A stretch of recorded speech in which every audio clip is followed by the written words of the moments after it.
Hey YouTube, Untamed here. So I figured it's been a few days since I did a video highlighting the GT350R, the Shelby. So as you guys know, it's been kind of tucked away right here throughout the bulk of the winter. So I figured we were about to kind of focus a little bit more on it. I did end up getting a GoPro with the head mount and all that fun stuff, so I will definitely dabble with that here moving forward. But in the meantime, I figured I'd just kind of do a walk around video. I'll start it up for you, do a few revs, of course, the standard stuff. And then, of course, I wanted to kind of talk through my way ahead for it, my plan, loose plan. It's definitely a loose plan right now.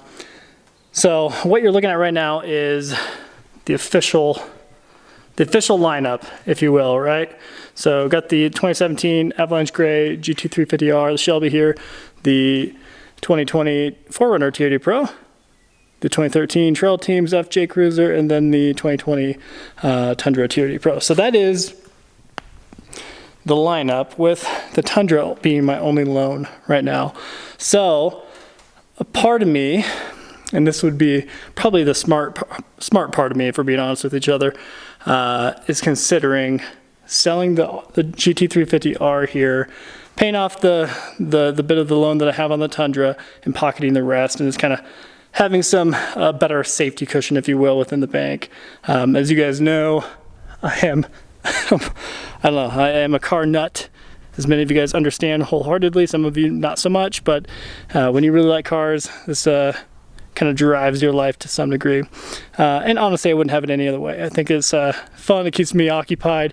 It keeps my family enthused as they drive around in these cool rigs.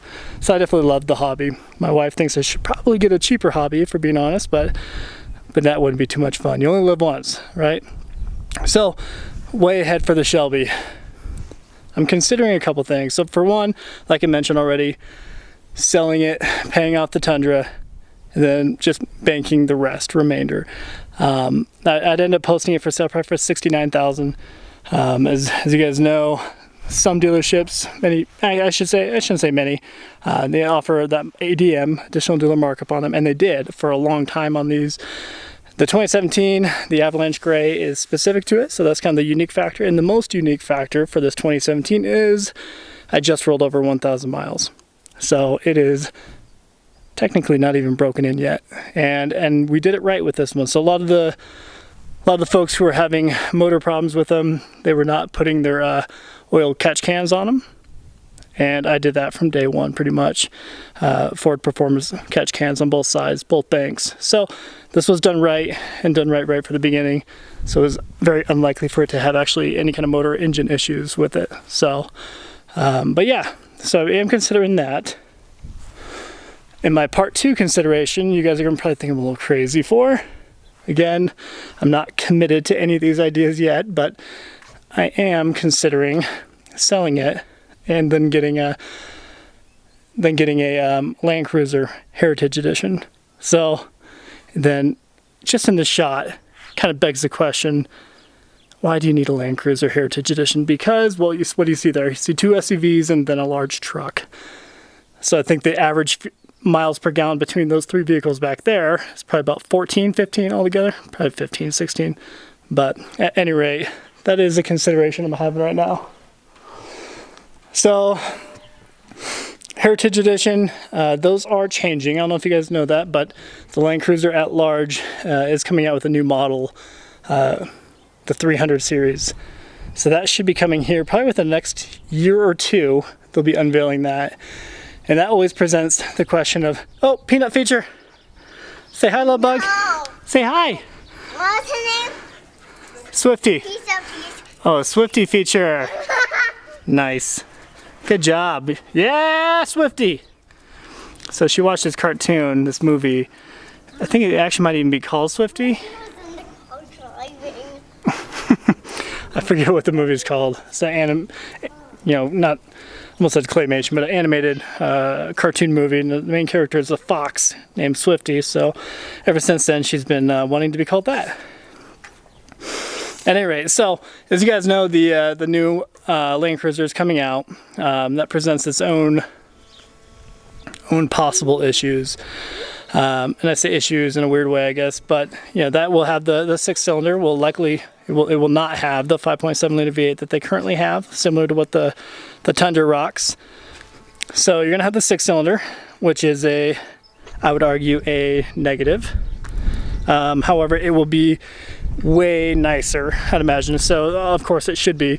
The Land Cruiser is pretty outdated on the outside and inside, if we're being honest, right? So because of that, I don't know, they just don't have a whole lot of sales. But then again, they don't sell a lot in general. They don't allocate that many to the United States. I believe last year they sold about 3,500 roughly.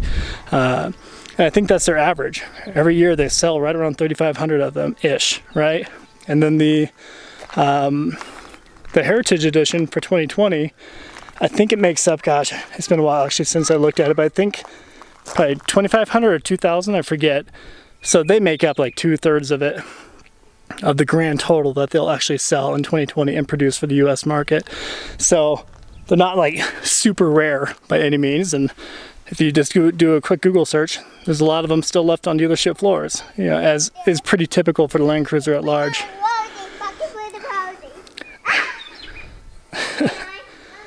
And anyway, so I don't know, that is a consideration. They do hold value pretty well, but then again, I'm not sure why, if we're being honest. I mean, like these, everyone, 4Runners, everybody loves them. Tundra, everyone loves them. FJs.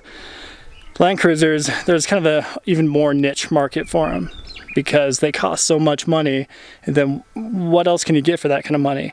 So $89,000 is the MSRP for the Heritage Edition, 89 grand. So you can end up getting a pretty nice Porsche, right? Porsche Macan. You can get a nice Range Rover. You can get a Land Rover. What else can you get for that kind of money? You can get a Trackhawk for about that much, right? And you're talking 707 horsepower, glorious supercharged V8 in the Trackhawk. So that is why I think that they're kind of a hard sell. But then again, the people who actually end up buying the Land Cruiser, I don't know, they kind of know what they're doing. They buy them, and they're not, honestly, if we're being honest with each other, they're not the same type of person I am, right? As you guys know, and really since I've had my YouTube channel here, I've gone through probably way too many cars, whereas the people who buy the Land Cruiser, they're the type of people to buy a vehicle and drive until the wheels come off, right? Until they just fall off. So that's the type of people they are, and that's the type of people that can really benefit from something like that, because just like the Tundra, just like the 4Runner, they are even better, even more durable, even more reliable, I would argue. I watched a video once upon a time that showed all of the components that went into the Land Cruiser compared to the Tundra, and all the components are just far more robust looking, far more beefy, far more just looked far more durable, and they absolutely built it for longevity. I think even one of the lead technicians at Toyota, who's in charge of the program, even said, yeah, we built this to last 25 years with no issues. So that's pretty cool, and that you cannot say the same for many vehicles rolling around today, right? Nowadays you drive around for just for a couple of years in your brand new F-150, and before you know it, things are falling off of it. So I don't know, it's just kind of a rare form nowadays for vehicle manufacturers, because there's not a whole lot of money in that, right? So, but that's a large reason why you get that large upfront cost, why it costs so much money at the beginning. It's because you're buying something that will legitimately require minimal maintenance, minimal issues throughout the next couple of decades, really. So pretty cool. So at any rate, Land Cruiser Heritage Edition is a consideration right now. I could probably geek out about it for a bit more, but I'll end it there. However, my first option, what we already discussed, is probably the smarter option, and I think that's the direction I'll lean at first. And if I could sell it, I could sell it for, and I bought it for $73,000. So $73,000 a year and a half ago. Put close to no miles on it, so I would be losing a little bit if I sold it for $69,000. So that'd be, if I can sell it for that, I would definitely do it and just pay off the Tundra and go that route. However, if it means getting really good trade-in value and a low out the door cost for the whatever it ends up being, You okay, Peanut? Okay, we're gonna wrap up the video and we're gonna play. Sorry, Peanut. All right, guys, well, you heard the lady, so we're gonna wrap up the video, but those are kind of the things that I'm considering. Just kind of want to pitch those to you. Oh, and the other one is, and this is the final one, if I'm able to get a really good trade value, like 66 up for a trade value, and then a really good deal, good price, below MSRP on either a Trackhawk or that the Land Cruiser, I might lean that direction instead. So it really depends on what it looks like, because you know, 66 on this with the tax incentive, I forget what they call it, not tax deferral, because I've already paid tax on this. You know, will not have to pay that much when I actually traded it. And if you will, I forget what it's called off the top of my head. Anyways, so that is the reason why I'd probably end up doing like 66 for this, because it'd end up being essentially me selling it for 69 to 70 really, depending on what state you live in. So goodness there. But the other consideration is the Trackhawk. So I am looking at those. However, those just, you know, FCA, Chrysler at large doesn't always have the best reputation when it comes to reliability for the long term, and I just don't know if I'd want to go that direction. But it is a sweet vehicle.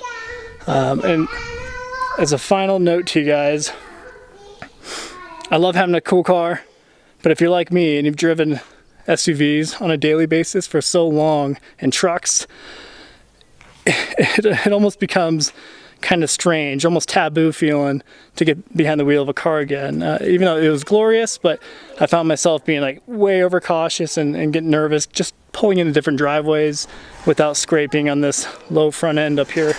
So the ease of driving these guys has almost got to me to some degree. It may be soft per se, but obviously wouldn't have to worry about that with the Trackhawk or the Land Cruiser Heritage Edition. I've seen Land Cruisers actually go for like 78,000, 77,000 sometimes, so I think their price tags are a little bit more lenient these days anyway. So at any rate, guys, the Raptor's coming out. Okay, good job, Peanut. Okay. All right, well, we'll wrap up the video there. As always, guys, I appreciate you watching. Until next time.